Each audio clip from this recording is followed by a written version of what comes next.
Orient bell tiles studio से आप देख रहे हैं एबीपी न्यूज। नमस्कार, एबीपी न्यूज पर हाजिर हूं मैं रोमाना इसार खान। शाम के 4 बजने को है, वक्त हो गया है वो सच जानने का जिसकी खुद खबर गवाह है। और आइए विस्तार से खबरों का रुख करेंगे। पहले बात बांग्लादेश के खिलाफ गुस्से की, उस आग की जो देश के कोने कोने में आज धधकती दिखी। बांग्लादेश में हिंदुओं की हत्या, उन पर हो रहे जुल्म के खिलाफ देश भर में विश्व हिंदू परिषद, बजरंग दल ने जोरदार प्रदर्शन किया है। आज तस्वीरें आपके सामने, देश की राजधानी दिल्ली से लेकर देश के अन्य छोटे बड़े शहरों तक ये विरोध प्रदर्शन की आग फैली। बांग्लादेश की मोहम्मद यूनुस सरकार के खिलाफ आक्रोश लोगों का फूटा, जमकर नारेबाजी हुई, पुतले जलाए गए। तो दिल्ली की तस्वीर हो या कोलकाता की, जम्मू हो या सिलीगुड़ी, हर जगह सड़कों पर प्रदर्शनकारी बांग्लादेश में हिंदुओं पर हो रहे अत्याचार के खिलाफ हुंकार भरते दिखाई दिए। भोपाल, हैदराबाद, वाराणसी, सहारनपुर में भी बांग्लादेश की मोहम्मद यूनुस सरकार के खिलाफ विरोध प्रदर्शन की तस्वीर सामने आई। हर जगह सिर्फ और सिर्फ बांग्लादेश में हिंदुओं के हक की आवाज उठाई जा रही थी, हिंदुओं की हिफाजत के लिए आवाज उठाई जा रही थी। मोहम्मद यूनुस सरकार के खिलाफ नारेबाजी हो रही थी, पुतले फूके गए, केंद्र सरकार से इस मामले में दखल की मांग की गई। बांग्लादेश में कट्टरपंथी जमात को सबक सिखाने की मांग केंद्र सरकार से की गई। वहीं बांग्लादेश में हिंदुओं पर अत्याचार के खिलाफ देश भर में प्रदर्शन जारी है। कोलकाता में बांग्लादेश के डिप्टी हाई कमिश्नर के दफ्तर के बाहर हिंदू संगठनों ने आज जोरदार प्रदर्शन किया, जिस पर पुलिस ने लाठीचार्ज कर दिया। इस दौरान कुछ प्रदर्शनकारियों को चोट भी आई। तस्वीरें आपके सामने हैं, देखिए किस तरीके से कोलकाता में यहां पर प्रदर्शनकारियों को हल्की लाठीचार्ज कर पुलिस खदेड़ती हुई नजर आ रही है। हिंदुवादी संगठन से जुड़े ये कार्यकर्ता कोलकाता में भी सड़क पर उतरे थे और लगातार आगे बढ़ने की कोशिश कर रहे थे। बैरिकेड इनकी तरफ से हटाए गए, तोड़े गए, गिराए गए। आगे बढ़ने की कोशिश लगातार इनकी तरफ से की गई, जिसके बाद पुलिस ने यहां पर हल्का बल प्रयोग किया, लाठीचार्ज किया और इन प्रदर्शनकारियों को यहां से खदेड़ा। तो कोलकाता में ये गुस्सा बांग्लादेश में हिंदू समाज की युवक की हत्या के खिलाफ है। भारी संख्या में लोग सड़क पर उतर आए। बांग्लादेश की मोहम्मद यूनुस सरकार के खिलाफ यहां पर जमकर नारेबाजी हुई। यहां देखिए कैसे प्रदर्शनकारियों ने बैरिकेड्स तोड़े। प्रदर्शनकारी जब आगे बढ़ने लगे तब पुलिस को लाठीचार्ज करना पड़ा। पुलिस की इस लाठीचार्ज में कुछ प्रदर्शनकारी जख्मी भी हुए हैं। प्रदर्शन करने वालों का कहना है कि आज बांग्लादेश में हिंदू सुरक्षित नहीं है, इसीलिए भारत की सरकार उनकी सुरक्षा को लेकर पहल करे। तो कोलकाता में हिंदुवादी संगठनों के प्रदर्शन पर पुलिस का लाठीचार्ज, जिस पर अब बीजेपी हमलावर हो गई है। ममता सरकार पर बीजेपी ने सीधा निशाना साध दिया है। बंगाल में हिंदू प्रदर्शनकारियों पर लाठीचार्ज हुआ। बीजेपी कह रही है बंगाल में हिंदू और सनातन विरोधी सरकार है, इसीलिए इस सरकार ने हिंदू कार्यकर्ताओं पर लाठीचार्ज करवा दिया। बंगाल में भी हिंदुओं पर टारगेटेड हमले हो रहे हैं, ये कहकर बीजेपी ने ममता सरकार को घेरा है।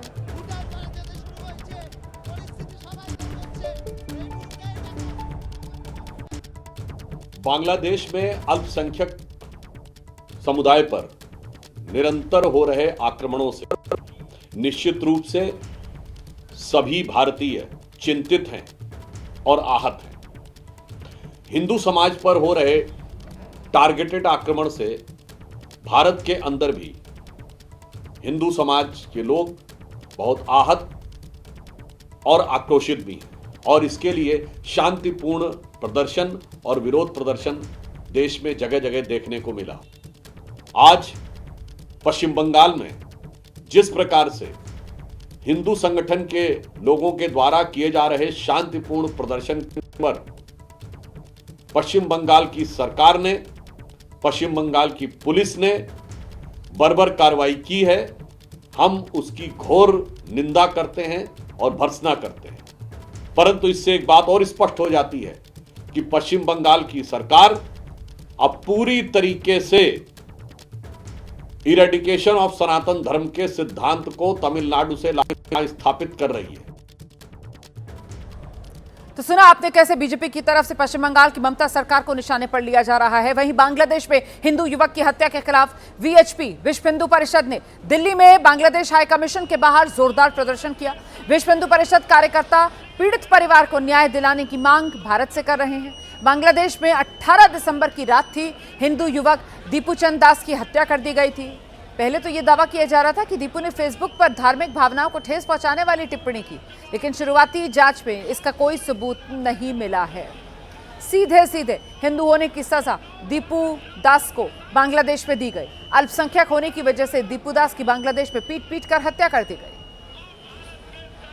दिल्ली पुलिस और पैरामिलिट्री फोर्सेस के जो जवान हैं वो प्रदर्शनकारियों को खदेड़ने का काम तो कर रहे हैं, लेकिन इस प्रदर्शन में तमाम साधु संत पहुंचे हुए हैं। शिखा तनेजा मेरे साथ पहुंची हुई हैं, ये भी एक साध्वी हैं। क्यों पहुंची हुई है, क्या इनकी डिमांड है, ये बताइए कि प्रदर्शन में आप पहुंची हैं, क्या डिमांड है, क्या मांग है आपकी? देखिए, हमारी मांग है माननीय प्रधानमंत्री जी से और अमित शाह जी से कि अब बॉर्डर तो खोल जाने चाहिए कि हम सारे हिंदुओं को सेफ फील करा सके, ताकि उनके पास एक जगह हो जहाँ पे वो सुरक्षित फील कर रहे हैं।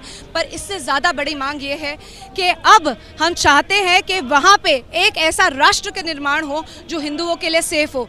हम ईरान से भगाए जा रहे हैं, हम इराक से भगाए गए, हम अफगानिस्तान से भगाए गए, पाकिस्तान से भगाए जा रहे हैं, बांग्लादेश से भगाए जा रहे हैं, असम, बंगाल, आप कितनी कंट्रीज़, कितने स्टेट्स हैं, सब जगह से भगाए जा रहे हैं और हम कुछ नहीं बोलते। कब कहाँ है ये इंटरनेशनल एजेंसीज जिनको अब स्टेप इन करना पड़ेगा? ये हमारा इंडिजिनस राइट है, ये हमारा सिविलाइजेशन का राइट है कि जहाँ जहाँ भी हिंदू है, चाहे वो किसी भी देश में हो, वहाँ पे उसको सुरक्षित फील करना चाहिए।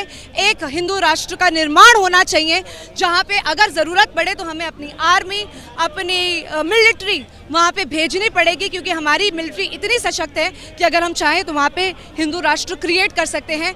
और एक और मेरी बहुत बड़ी मांग है कि ये जो जिहादी यूसुफ खान है, उसका Nobel peace prize, Yunus Khan ने, मोहम्मद यूनुस, हाँ जी, उनका जो पूरा का पूरा जो नोबेल पीस प्राइज है वो वापस लिया जाए।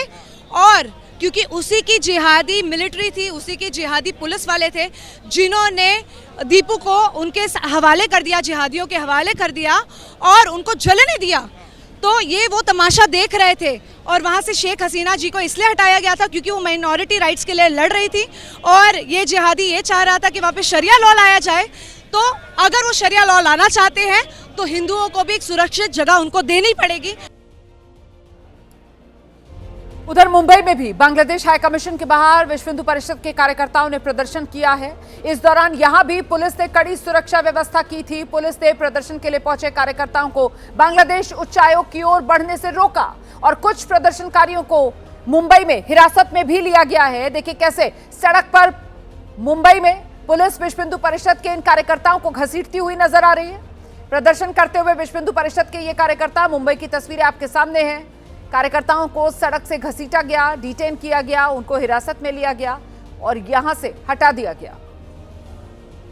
विश्व हिंदू परिषद और बजरंग दल के कार्यकर्ता प्रदर्शन करने पहुंचे हैं बांग्लादेश हाई कमीशन के बाहर और अब पलथी मारकर वे यहां सड़क पर ही बैठ गए हैं। उनका कहना है कि वे यहां से नहीं जाएंगे। पुलिस लगातार हर किसी को हटाने की कोशिश कर रही है, लेकिन प्रदर्शनकारी यहां पर बैठे नजर आ रहे हैं। देखिए, पुलिस को मजबूरन इन्हें उठाना पड़ रहा है, ताकत का इस्तेमाल करना पड़ रहा है। पुलिस आपको खून नहीं हुआ पानी है, खून नहीं हुआ पानी है, खून नहीं हुआ पानी है। वीएचपी के लोग हैं, कार्यकर्ता हैं, उन्हें पुलिस हिरासत में ले रही है। आप देखिए यहाँ पर कोई अगर नहीं आ रहे हैं तो अभी महिला पुलिस अधिकारियों को बुलाया गया है ताकि वो महिलाओं को हिरासत में ले सके। वहीं देश में बांग्लादेश में हुई हिंसा और हिंदुओं पर जुल्म के खिलाफ आवाज उठ रही है और आज देश भर में विरोध प्रदर्शन भी हुआ है। अब एक तरफ बांग्लादेश में हिंदुओं पर अत्याचार हो रहा है और दूसरी ओर भारत में बांग्लादेश के खिलाफ जमकर प्रदर्शन हो रहा है और इस बीच सियासत भी आप जानते हैं कैसे तेज हो गई है। और साथ ही मैंने केरला में आपको दिखाया कैसे भारत के ही एक नागरिक छत्तीसगढ़ के रहने वाले युवक की पीट पीट कर हत्या कर दी गई बांग्लादेशी होने के शक में। अब आगे बात जरा राजनीति की करते हैं। एक अलग तरीके की राजनीति देखने के लिए मिल रही है। बांग्लादेश के जो हालात हैं उसको लेकर भारत सरकार के रुख पर कई तरीके के सवाल और कई तरीके की मांगे की जा रही हैं। अब कांग्रेस के सांसद इमरान मसूद सामने आए हैं। बांग्लादेश में जो हिंदुओं के खिलाफ हो रही हिंसा है उसको दुखद बताते हुए प्रियंका गांधी को प्रधानमंत्री बनाने की पैरवी कर रहे हैं। इमरान मसूद कह रहे हैं प्रियंका गांधी को भारत की प्रधानमंत्री बनाकर देखो, बांग्लादेश को जवाब मिल जाएगा। इमरान मसूद इतने पर ही नहीं रुके, उन्होंने आगे कह दिया प्रियंका बांग्लादेश को भारत विरोधी अड्डा नहीं बनने देंगी और वो इंदिरा गांधी की तरह एक्शन लेंगी। उनके इस बयान के बाद प्रियंका गांधी के पति रॉबर्ट वाड्रा ने कहा है प्रियंका गांधी प्रधानमंत्री बने। इस तरह की मांग हर जगह से उठ रही है।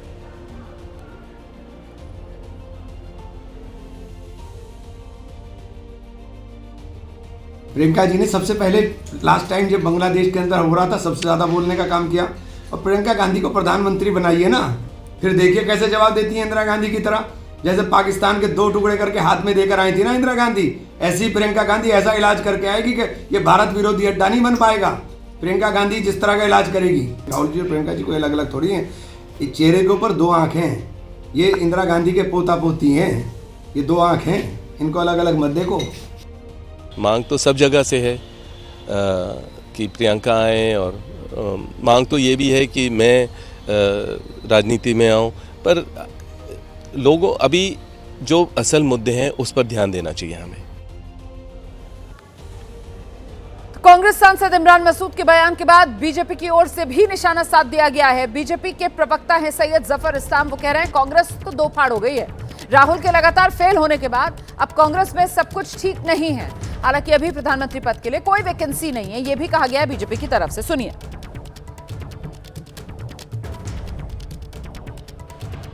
2 फाड़ हो चुका है कांग्रेस में। अब वो भी मानने लगे कि राहुल गांधी जी इनकॉम्पिटेंट है, जैसे देश की जनता मानती है। तो इमरान मसूद जी ने इस बात की तस्दीक कर दी है, और उसका संज्ञान मेरे ख्याल से कांग्रेस पार्टी को लेना चाहिए कि इतनी हार के बावजूद भी क्यों उन्हें ढोया जा रहा है। अब तो मुझे लगता है कि कांग्रेस को इसका जवाब देना चाहिए कि भीतर से अब आवाज आ रही है इमरान मसूद जी की, जो राहुल गांधी जी के नजदीकी होया करते थे, आज वो दुहाई दे रहे हैं प्रियंका गांधी जी के बारे में। वैसे तो सब एक ही चट्टे बट्टे के दोनों भाई बहन आज बाहर के दौरे पे, एक अमेरिका में जाके देश के बुराई करने के लिए तैयार हैं, और एक जर्मनी में देश की बुराई कर रहे हैं। लेकिन इमरान मसूद जो कभी कांग्रेस पार्टी के राहुल गांधी जी के राइट हैंड माने जाते थे, आज इमरान मसूद जी प्रियंका गांधी जी की तारीफ कर रहे हैं। तो इससे समझ में आता है कि भीतर खाने सब कुछ ठीक नहीं चल रहा। और आइए अब आपको दिखाते हैं देश को शर्मसार करने वाली एक तस्वीर। एक वायरल वीडियो है, सरकार पर गंभीर सवाल खड़े कर दिए हैं इस वीडियो ने। ये जो वीडियो है वो ओडिशा के खिलाड़ियों का है। वो खिलाड़ी जो राष्ट्रीय स्कूल चैंपियनशिप में हिस्सा लेने ओडिशा से यूपी के बलिया जा रहे थे। आरोप है ओडिशा से उत्तर प्रदेश के बलिया जा रहे खिलाड़ियों को ट्रेन के टॉयलेट में, वहां पास में बिठाकर ट्रेन के टॉयलेट के सफर करवाया गया। ओडिशा की इस टीम को राष्ट्रीय स्तर की प्रतियोगिता में राज्य का प्रतिनिधित्व करने भेजा गया था, लेकिन सम्मान और सुविधा देने की बजाय खिलाड़ियों को सामान्य कोच में, वो भी टॉयलेट के पास बिठाकर सफर करने को मजबूर किया गया। और ये हाल तब है जब भारत के जो रेल मंत्री हैं वो ओडिशा से ही राज्यसभा के सांसद हैं। तो ओडिशा के खिलाड़ियों को सम्मानजनक तरीके से सफर की सुविधा तक नहीं मिल पाई। ओडिशा कराटे एसोसिएशन के महासचिव हैं हरिप्रसाद पटनायक। इस पूरी घटना को लेकर उन्होंने खेद जताया और कहा कि सिस्टम को और बेहतर किए जाने की जरूरत है। देखिए, ये जो बच्चे लोग अभी ट्रेन में खड़े होके या टॉयलेट का पास बैठ के आए, ये तो डेफिनेटली बहुत दुखदायक घटना है। लेकिन उसको ठीक करने के लिए कोई एक अनुष्ठान कर नहीं पाएगा। ये सिस्टम को सही करना पड़ेगा। और इंडिया में आपको मालूम है टिकट मिलना ट्रेन में बहुत मुश्किल है। 2 महीने से पहले टिकट नहीं मिलता है, और फेस्टिवल सीजन जब जैसा अभी चल रहा है बहुत लेट होता है। इसीलिए बच्चे बहुत मुश्किल में आए, और इसमें थोड़ा चेंज करने के लिए we have to think in a larger way. कोई एक आदमी ठीक नहीं कर पाएगा। और अब मैं आपको जरा 2 तस्वीरें दिखा देती हूँ। दरअसल 3 दिन के भारत दौरे पर आए थे दुनिया के दिग्गज फुटबॉलर्स, उन्हीं में शुमार लियोनेल मेसी। और भारत में देखिए मेसी का कितना शानदार स्वागत किया गया।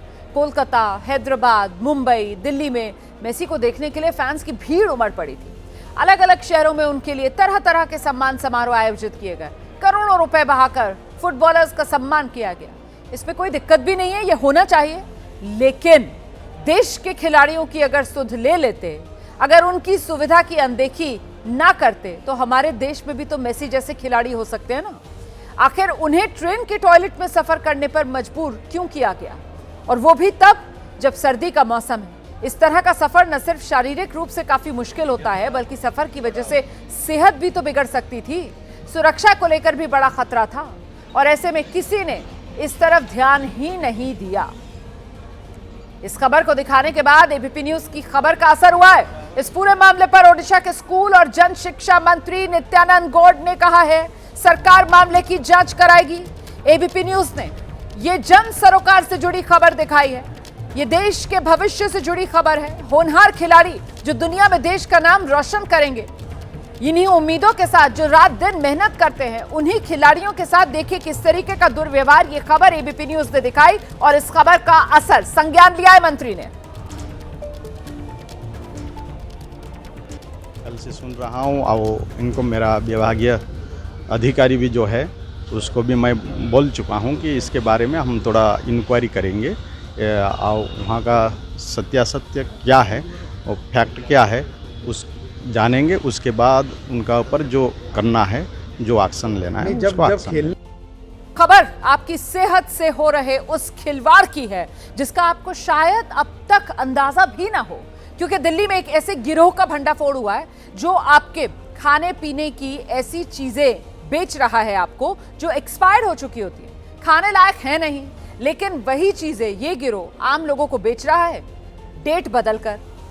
दिल्ली पुलिस की क्राइम ब्रांच ने एक बड़ी कार्रवाई की है। नकली फूड आइटम बनाने और बेचने वाले एक संगठित गिरोह का भंडाफोड़ किया है। इस कार्रवाई में भारी मात्रा में एक्सपायर्ड खाने पीने की चीजें जब्त की गई हैं। पुलिस के मुताबिक आरोपी विदेशों से महंगे ब्रांड्स के एक्सपायर्ड हो चुके फूड प्रोडक्ट्स मंगवाते थे और इसके बाद पुरानी एक्सपायरी डेट को हटाकर नई तारीख उस पर चिपका देते थे और फर्जी बारकोड प्रिंट कर दोबारा पैकेजिंग कर देते थे। इस तरह एक्सपायर्ड खाने पीने की चीजों की तारीख बदलकर उन्हें बेच देते थे। लोगों की सेहत से खिलवाड़ करने वाला ये गिरोह, इसके तार सिर्फ दिल्ली तक नहीं बल्कि देश भर में फैले हुए थे।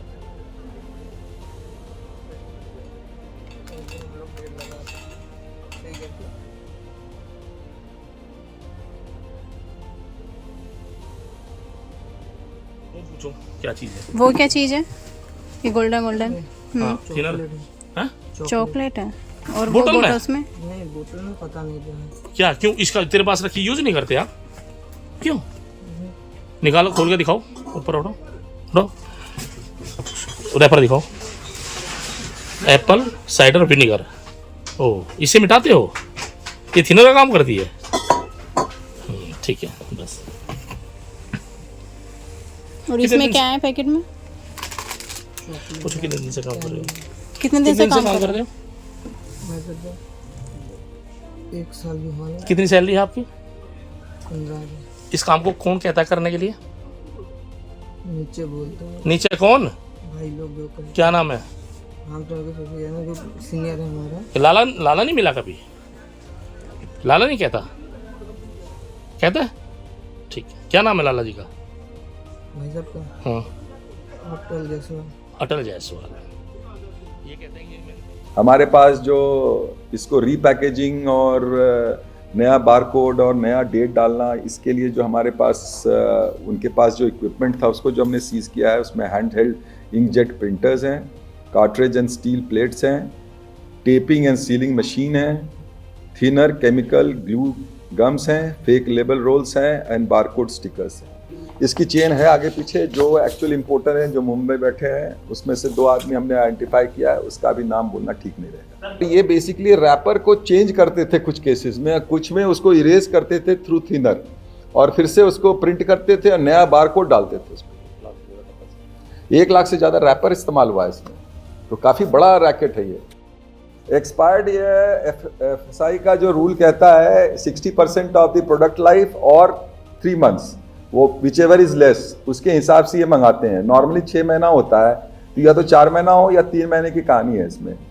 अब ये जो है सो एक्चुअली जो फूड प्रोडक्ट आया इंडिया में उसको इनको डिस्ट्रॉय करना चाहिए, इन्होंने डिस्ट्रॉय नहीं किया और इसको जो है सर्कुलेशन में बरकरार रखे। तो ये एक इशू है जो हम लोग उसको भी देखेंगे। इसमें जो है सो एक्सपर्ट ओपिनियन भी हम ले रहे हैं। अब आगे अगली खबर का रुख कर रहे हैं। अखलाक हत्याकांड उत्तर प्रदेश में जो हुआ था, भीड़ ने जिस तरीके से अखलाक को मार डाला था, वो खबर तो आपको याद होगी। इस मामले को लेकर उत्तर प्रदेश सरकार ने अदालत का दरवाजा खटखटाया था और यूपी सरकार को अदालत से लगा है जोर का झटका। सूरजपुर कोर्ट ने आरोपियों के खिलाफ दर्ज मुकदमे वापस लेने वाली यूपी सरकार की याचिका खारिज कर दी है। मामले में अदालत ने केस वापसी की लगाई गई अर्जी को महत्वहीन, आधारहीन मानते हुए निरस्त कर दिया है। कोर्ट के फैसले का मतलब यह है कि आरोपियों के खिलाफ दर्ज केस जारी रहेगा। अदालत के इस फैसले से मामले में आरोपियों को राहत दिलाने की कोशिश पर पूरी तरह रोक लग गई है। कोर्ट ने कहा कि 321 में कोई भी सरकारी वकील ने इस तरीके का कोई भी तथ्य, कोई ग्राउंड इस तरीके का नहीं है जो कि सोचा जा सके। 321 कहीं से कहीं तक मर्डर जैसे मामले में नहीं बनती है, जिसमें कि गवाही भी हो चुकी है और केस गवाही में चल रहा है। आरोप भी उसमें ये कि तय हो चुके हैं, उसमें चार्जशीट भी आई है। तो सारे चीज कोर्ट ने यह है कि मानी है। उधर सूरजपुर कोर्ट ने याचिका खारिज होने के बाद सियासी बयान सामने आने लगे हैं। लेफ्ट की नेता, राज्यसभा की पूर्व सांसद बृंदा करात और समाजवादी पार्टी की तरफ से भी प्रतिक्रिया आई है। इस फैसले को लेकर वो खुशी जता रहे हैं, लेकिन बीजेपी ने मामला कोर्ट में होने की बात कहकर प्रतिक्रिया देने से ही इनकार कर दिया है। पहले बात यह है कि न्याय की पक्ष में रहने की बजाय उत्तर प्रदेश सरकार ने न्याय की तमाम प्रक्रियाओं को सबवर्ट करने का प्रयास किया। आज यूपी सरकार पर ऐसे थप्पड़ लगा है कि पूरी साजिश के साथ इतनी भयानक घिनौना केस में वो केस ही वापस लेना चाह रहे थे। क्या होता हमारे देश की न्याय के, क्या होता अगर आज जज साहब कुछ और सोचते। तो ये न्याय के पक्ष में ये अदालत ने फैसला दिया है। कोर्ट का हम कदर करते हैं और हमें इस बात का गौरव है कि हमारी कोर्टों में आज भी न्याय के आधार पर फैसले होते हैं। जहाँ तक मॉब लिंचिंग का सवाल था, सिर्फ 1 लाख ही नहीं, उत्तर प्रदेश के अंदर तमाम ऐसी घटनाएं हुई जहाँ जाति और धर्म के आधार पर हत्याएं की गई। तो अब मैटर जो है वो कोर्ट में है। अब कोर्ट में उत्तर प्रदेश सरकार गई है और उस तरफ से अकलाब के भी धर्मपत्नी ने करा है, तो अब दोनों है वो कोर्ट निर्णय करेगा।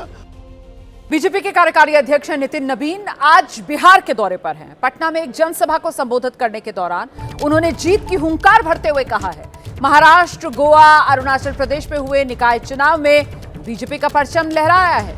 अब बीजेपी की इस जीत को बंगाल से लेकर केरल तक जाना है लेकर आगे, हर जगह भगवा लहराना है आगे। इसके साथ ही नितिन नबीन ने कांग्रेस सांसद और लोकसभा में नेता विपक्ष राहुल गांधी पर जोरदार हमला बोला। नितिन नबीन ने कहा, राहुल गांधी चुनाव के बाद विदेश चले जाते हैं।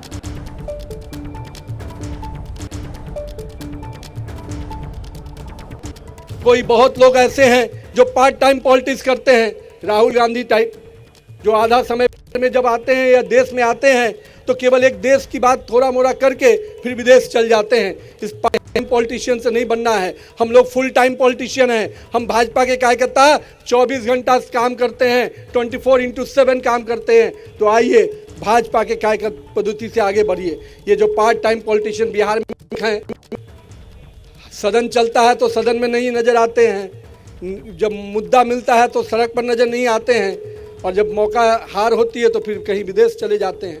एक तो राहुल बाबा हैं जिनको आप सब कोई देख रहे हैं किस प्रकार से अभी जर्मनी की ज़मीन पर गए थे, अब वहाँ भी जाकर देश को अपमानित कर रहे हैं। उनकी एक प्रथा है, देश में रहेंगे तो देश के संविधान को गाली देंगे, देश के कॉन्स्टिट्यूशनल बॉडी को गाली देंगे, आयोग को गाली देंगे, सुप्रीम कोर्ट को अवमानना करेंगे, लेकिन जब देश के बाहर जाते हैं तो देश को ही गाली देते हैं। ऐसे युवाओं को युवा आप कह नहीं सकते। ऐसे लोगों को सजा देने का समय आ गया है। बिहार की जनता ने सजा दिया। जो वोट की चोरी का आरोप लगाते थे, जनता ने वोट की चोट ऐसा लगाया कि बिहार से जो भागे हैं तो अब जर्मनी में जाकर बसे हुए हैं।